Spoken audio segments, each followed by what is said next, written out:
Yeroo tokko tokko paaswordii kanneen akka feesbuukii, instaagiraamii, tiiktookii fi appilikeeshiniiwwan garaagaraa weebsaayitii garaagaraa illee ittiin bananne paaswordii isaa yeroo itti dagannetti jechuudha.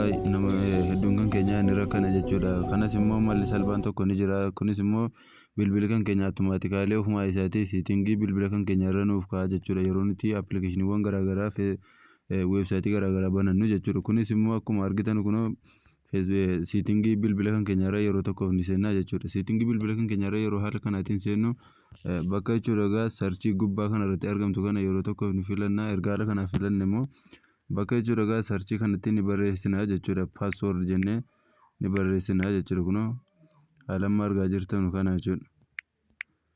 Kunoo erga haala kanaatiin barreessine immoo paasword manaajar jennee ni barreessina jechuudha. Kunoo erga haala kanaatiin filanne kunoo nu fideetti kan inni jiru jechuudha. Paasword manaajar kan jedhu kana yeroo tokkoof ni filattu jechuudha.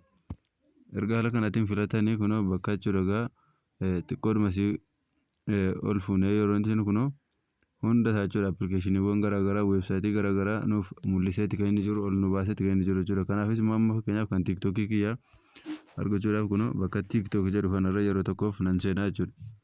Erga haala kana irra seentanii bilbila kan keessan jechuudha ofii isaatii isin ta'uu waan baruu barbaadeedhaaf jechuudha.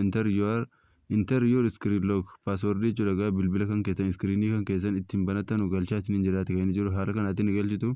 Erga haala kanaan galchitanii kun akkuma argitan paaswordii bilbili kan tiiktookii ittiin bane kun haala kanaatiin dhufee asirra jira jechuudha.